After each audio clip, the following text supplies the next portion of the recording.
Ladies and gentlemen, welcome back to episode 4 of The Road to Melbourne. This is the Relax Running Podcast. Tyson Popplestone here. I'm your host.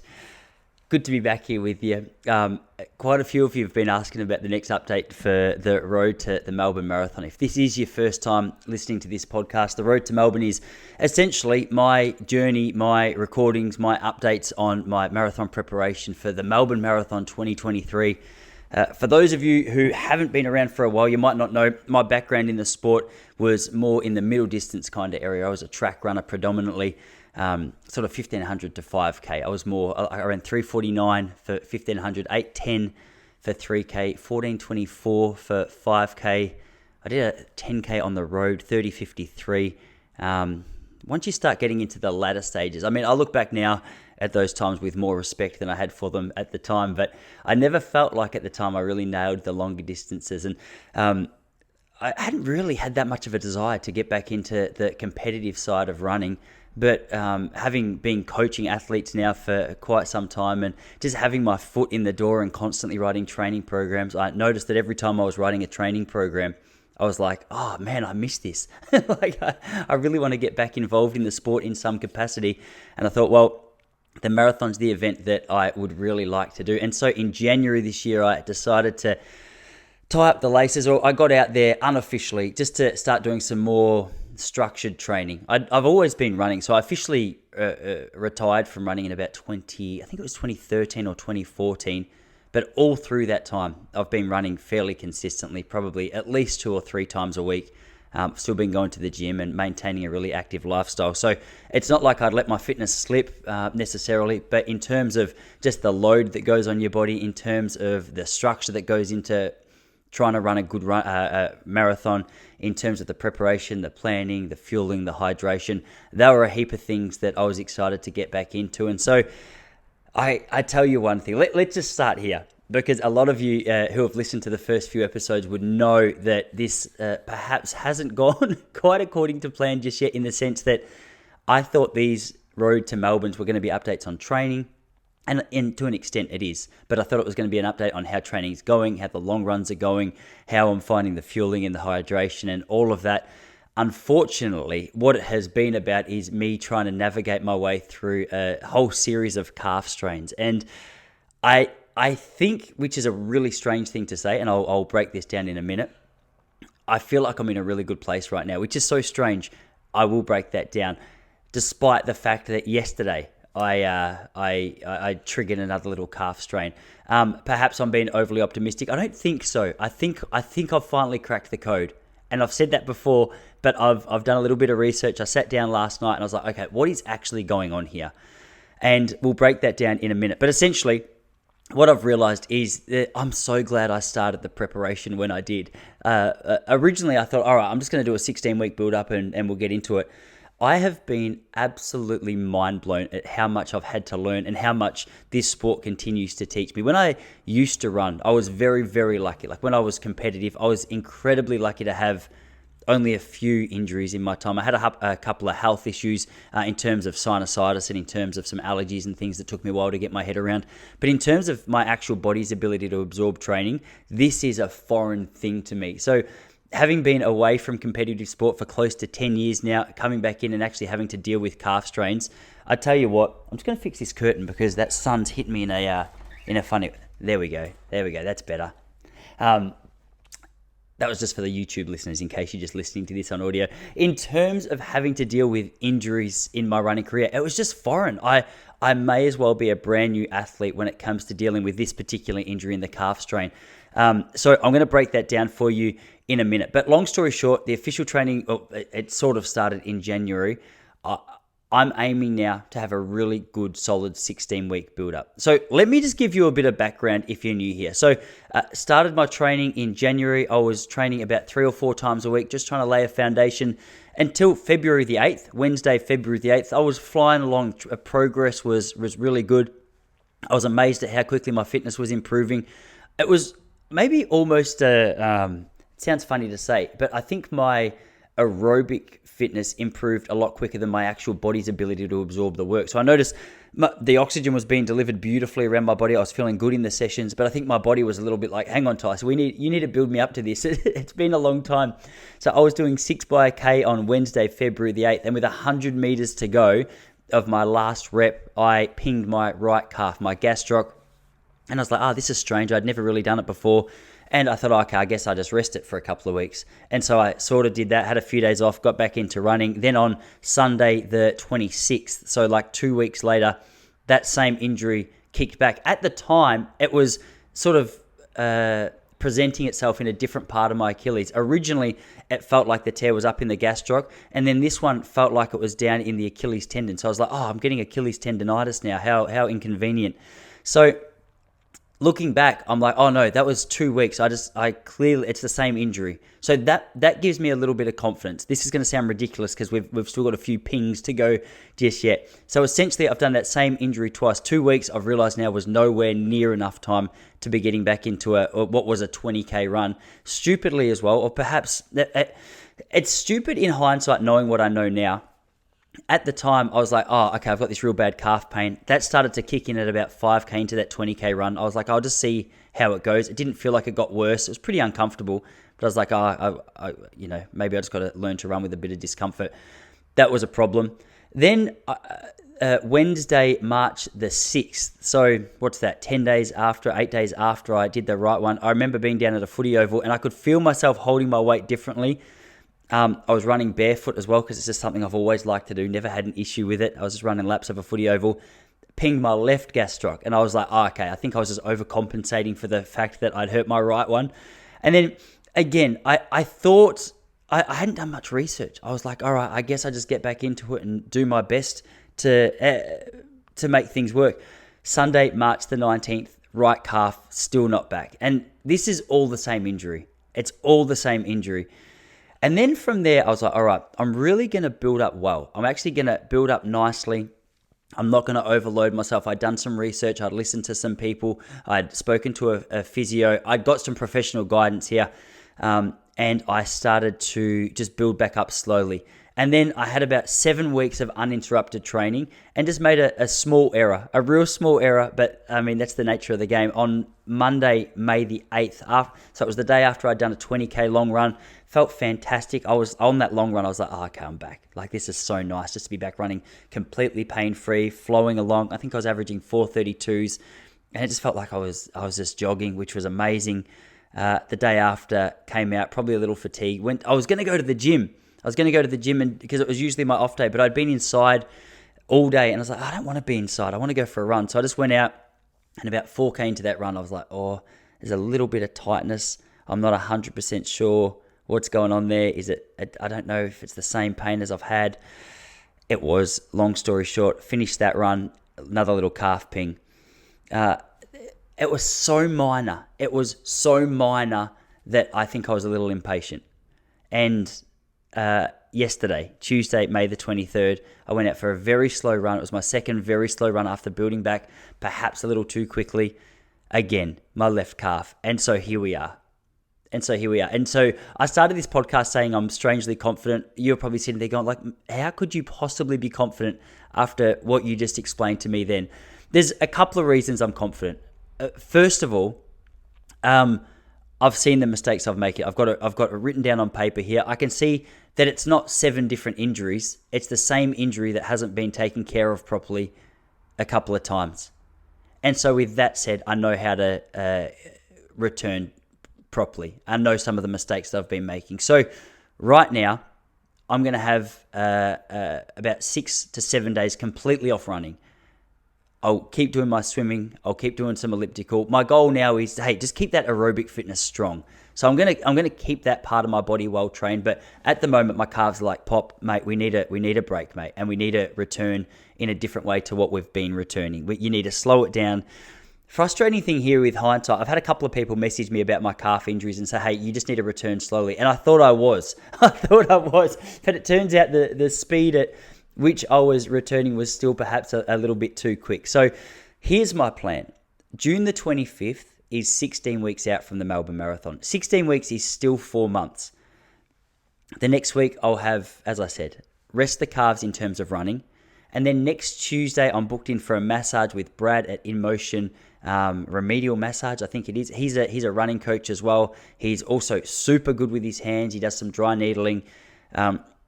This guy's been really, really helpful when it comes to the exercises I need to do to get back strong. The mistake that I've been making is I've been implementing the right stuff, but I've been a little bit impatient. So as of next Tuesday, before I go and get that massage, I'm going to start with my 30 seconds of jogging and my 4.5 minutes of walking. The reason I'm doing this is because one thing I've learned is with calf strains, so much of the problem comes when the fibers that are trying to reconnect, redevelop, and like sort of re-strengthen, if they're pushed too hard too early, like just going out for a 60-minute run, they're like, oh, mate, we're nowhere near ready for this, and they go again. That's the mistake I've been making. After that 30-second on, 4.5 minutes off, the next day, or 2 days later, I'm going to do a minute on, 4 minutes off. And I'll do that up until I get to, so probably over about a 2-week period. So at that point, we'll be 18 weeks out from the marathon. Then I'll build up to sort of 8 minutes with 2 minutes off, and then 10 minutes times 3 with a little walk in between, 20 minutes, break, 10 minutes, and then build into some 30-minute runs until I get to 60, until I get to 90. Now, I think a perfect 16-week build-up for me is probably not going to happen. Like if you had to draw the dream plan on paper, just coming in strong, feeling fantastic, knowing that you've got heaps of Ks in your legs, which I sort of do. Like I've been fairly consistent in between the little niggles. So I've got a decent foundation to work from. But I think I'll probably get like all going perfectly, maybe a 14 to 15 week solid build-up, which is still heaps. It's amazing how much fitness you can develop in that short period of time. Even from the 1st of January to the 31st of January, I was like, I'm a different athlete. So if I can tie together 4 months of that, I'm still confident I can have a decent crack at the marathon. In saying all that, I think if it gets to the 16-week period and I have another calf strain and I have to just take another month of slow build-up, I'll probably have to re-look at my horizon, maybe aim at a different marathon and have a few months just to really nurture these bad boys, these calves, and look at running well. The return slowly has been my number one takeaway. That's been kind of ridiculous. Now, hindsight's funny as well, because when you learn so much, you're equipped to judge the old you with the knowledge that you now have. And that's kind of the temptation that I can get caught up doing. I'm not allowing myself to do that because it's like, Tyson, you've learned so much, which is actually, it's not only good for me, it's great for the athletes that I coach. And I'll tell you what, one thing, like I've got so much sympathy for athletes who are, trying to compete at a really high level and navigating their way through injuries. Confidence, comfort in the fact that they're all linked. So, all right, what am I changing?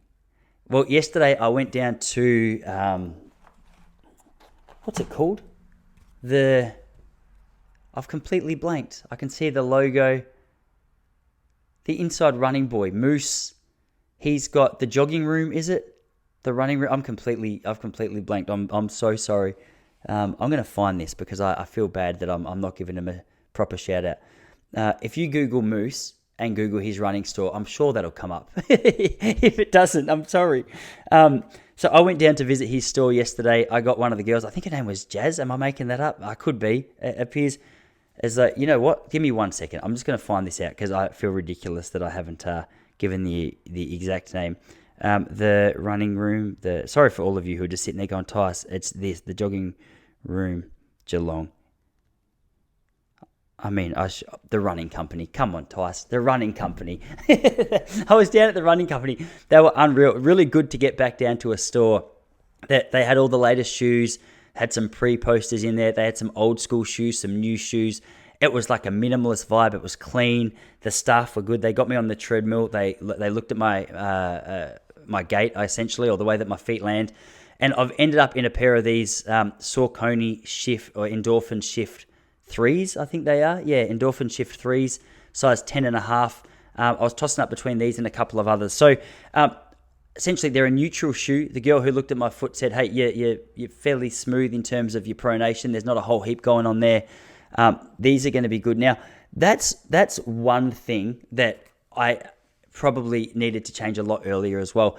For a long time, I'd been getting away with like $80 shoes that I just found at Rebel that were relatively comfortable because I hadn't been running that much. I hadn't been doing that much work. And so I think they were relatively flat, and apparently flat shoes can put a whole heap more pressure and strain on your calves if you're not careful as well. So I'd been running in a relatively flat pair of shoes. She was explaining to me, the girl that helped me out, was that there's a fairly nice roll-off. It's not too intense, but from the toe down to about the midfoot, which is going to take a little bit of the pressure off the calves and the Achilles as well, which is really good. The shoes feel comfortable. I think that's going to be a big advantage in my slow return. The fact that I've got some good shoes. I can't believe I hadn't looked at it earlier. I had a good chat to my wife the other day, and I was like, all right, help me out here, babe. What are the things I'm missing? I'm in all my emotion and frustration. What could I be blanking on? She said shoes, and I was like, oh my gosh, of course. Like how humbling it is to. It's funny when it's your own running as well. Sometimes you can get so emotionally connected that you miss the most obvious changes that need to be made. So I've got those. I'm also, and I think I've spoken to you guys about this briefly. In between my slow build up, I'm gradually increasing the strength training and the load that I'm putting on my calves. I think one of the big problems has been that my calves just aren't strong enough to deal with the load that's been placed on them. I heard that I think it's 5 or 6 times your body weight that can go through your calves when you're running. So that's a whole lot of weight that your calves need to be ready to absorb. And based on the fact that it's been a pretty quick welcome back to competitive running for me, I'm sure that's been a little bit of an issue. So I'm doing some really deliberate, focused calf work. I'm also doing some massage. As I said, I'm just doing once a month at the moment. I think I'm going to change that to once a fortnight just to alleviate some of the tension that builds up in there. So I'm really hoping that makes a big difference. The one thing that I wanted to speak about with specific regards to you as athletes, regardless of what level you're at, is just in regards to mindset in these situations. I've found that in the frustration, I can find it really easy to just get pissed off, get angry, be frustrated, and just want to throw in the towel a little bit, which sounds silly, but obviously when your heart and your emotions are invested in trying to reach a goal, naturally your emotions come along for a ride. And when things go the way that you envisage them going, you're all happy. And when things go in another direction to what you envisage them going, you get frustrated. It's just the nature of being a human, isn't it? Like we have this idea of what our reality is going to look like. And then when our reality doesn't match up to that hypothetical or our thoughts on how it's supposed to look, we get frustrated. So I've been, and this is just for life in general, to be honest, I find this helpful from time to time, almost like a training, a membership for my mind in terms of mental fitness. Is I'm a really big fan of CBT. So essentially thought challenging. So for example, this has been a frustration of mine. And I've been like, all right, maybe my legs aren't ready to run. So for those of you who don't know, cognitive behavior therapy, it's essentially recognizing a unhelpful thought and replacing it with a more helpful thought. Because so often a story will come into our mind and we'll be like, oh, okay, this is what's going on. I'm an idiot. Do you know what I mean? Like, it's a bad example. Like we'll go, okay, I'm having trouble with my calves. This is an example of what I might have done. I'm having trouble with my calves. I'm 36. I'm getting older. Oh, maybe I'm just not cut out for running. And it's like, well, there's a heap of people who make returns from this really positively. So why would I just buy into that storyline? So I'll write down the negative thought, the frustrating, unhelpful thought. And on the flip side of it, I'll go, okay, Tice, how many 36-year-olds do you know that have returned from a few years off and done it successfully? The truth is, for me, I know quite a few. Matt Fox comes to mind first. He was most recently on the podcast. But there's a lot of marathon runners who do it. So with that, you can go, okay, so age might not necessarily be a factor. Is there any other factors that could be causing it? And then you're forced to think a little logically, like, okay, well, all of these injuries have been linked. You've got yourself a plan to come back into it. And essentially, you get to a more helpful mindset where you're not just sulking and wallowing in your own misery. You're actually coming away with something more helpful, something more positive, essentially, to take out of it. I feel like I've waffled a bit, but I hope you understand what I mean. A really good book by, I think her name's Sarah Edelman, is Change Your Thinking. She looks at cognitive behavior therapy and how to challenge faulty thoughts. Like anything, like changing your diet, like starting a gym program, like starting a running program. At the start, getting your thoughts to go in a new direction is the most difficult thing. It feels like you're trying to push a big boulder and no progress is being made. Even after, I've been doing this on and off for about 10 years. It's an area I need to be more consistent in, especially in those times where I feel frustrated, flat, angry, whatever else is going on. I need to go, Tice, what's going through your mind? What's a more effective way to look at it? So I like to sit down. I've got an Evernote file and I'll write down any of the thoughts, not just in regards to running, but just life in general, that are unhelpful. and I'll write a more powerful alternative. Just pointing your mind in that direction, I've found incredibly helpful. So it's changed my whole perspective on this experience. I'm no longer frustrated. I can actually see potential. And I think it's just as realistic that things go well as they might not go well, if that makes sense. So why not just lean on the more optimistic side of things? So encourage you, if you've gone through a patch of frustration, or maybe you're down in the dumps, depressed, anxious, whatever, give CBT a go. I'll link a really helpful video that I've found in the description for those of you who are interested in checking it out a little bit more. Just gives you a bit more of a clear overview than what I'm giving you on how to do it, how to implement it. So yeah, developing that positive attitude. I've got the new shoes, the slow build we've covered, the strength I've covered.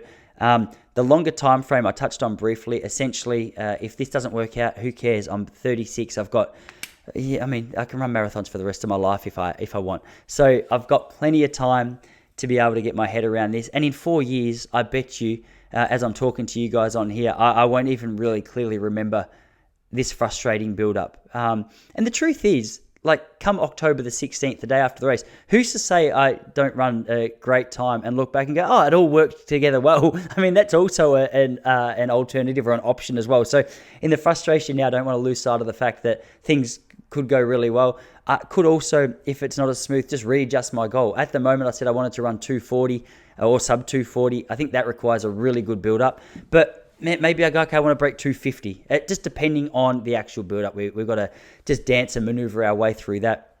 On the flip side of it, I've been so pumped up by a number of the athletes that I coach. I've got a number of athletes that I'm working on one-on-one with. I've got a number of athletes who are signed up just to receive the weekly programs. I've got a number of athletes using the training hub. But the people that I have the most to do with are probably the 6 or 7 athletes that I'm working on one-on-one.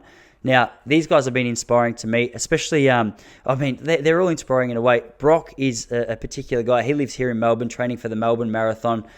Man, this guy has just been, he's had the most consecutive, consistent last probably 4 or 5 months of his marathon preparation. And I'm so excited, so hopeful that we can just tie together a nice next few months for him, because I reckon big things are coming for him. The Melbourne Marathon, he's a 3:28 marathon man. We're looking to really eye off a little closer to 3 hours with him. I've got Tim Rich. He lives over in Seattle. Now, this guy's more of a hobby runner. He's got into it more recently, looking at running some marathons. David, another bloke I coach here in Victoria, he's a Ballarat boy now, and he's been on I've told you about him before, he's on a long, slow return. He's trying to get his body strong and ready, and the last couple of weeks, he's made some huge progress. Got Courtney down in Tassie. She's just signed up recently. She's a newer to the sport. She started running last August, and she's just signed up for the Melbourne Half Marathon. Aaron Henderson over in New Zealand. Got Nick up in, I think he's far north Queensland. I've got a number of athletes, and they're all moving along in their own right. It was interesting the other day when one of my members or one of my athletes signed up to the membership or the coaching membership. She said, hey, like, I want to make sure that I'm not just delving in with all professional athletes. Like, I'm relatively new. Am I going to be a burden? And I said, hey, you got to understand that most of the athletes that I work with are more club level runners. Like, they're newer to the sport. And so I say all that to say, these guys have been unreal. A few of them are going to be running the Melbourne Marathon. If you are an athlete and you're looking for coaching and you're perhaps newer to the sport, I would love to work with you. The reason I say that is because it's amazing how many times people, they hear this podcast and they hear the quality of the athletes and the coaches and support staff that I speak to, and they just assume, oh, he works with professional athletes. Yeah, I do, but I also absolutely love working with that club level newer runner. So if that's you and you've been flirting with the idea of reaching out, but you've been a little scared because you think I might judge you or you're not a good fit, let's find out. Let's find out, regardless of whether you're just trying to run a 5K or you're trying to run your half marathon or marathon. I mean, there's you're not fast enough to to join the coaching. So if you would like to line up a conversation, reach out to me, jump over to relaxrunning.com and hit that coaching tab. More than that, there's 3 options as to how we can work together. You can work together one-on-one, where I write your programs. We have a weekly call. We have email support. Or if you just want the training programs towards your goal, that's an option as well. So if that's you, reach out. Would love to work with you. I've also linked in the description below a brand new program. It is called the Marathon Method. Now, a lot of you, this I think since YouTube has started to go crazy, this podcast has started to go a bit crazy in terms of how many of you guys are listening now, which is amazing. And one of the most popular questions is, do I have any training program that's good for a marathon? The problem with a marathon training plan is a lot of them are generic. So it's easy to put together a 16-week plan and say, oh, there you go, good luck. The problem with that is it doesn't cater for your fitness and injuries and frustrations and anything else that might come up in life. So the Marathon Method is an interactive and malleable training program that I can offer some support in as well. So if you'd like to join that, I've added a coupon code below to save yourself 30% on your sign up, especially because it's new. I'm sure there's going to be a whole heap of features that go into it. So I'm happy to give you a discount on that for the time being.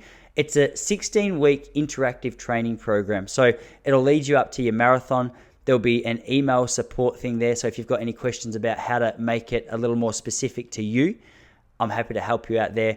And it also has a resources tab. Within that resources tab, you're going to get access to a whole range of the best resources around preparing for a marathon, from fueling and hydration, strength and conditioning, warming up and cooling down. I mean, there's a whole range of things that, you don't have to guess your way through.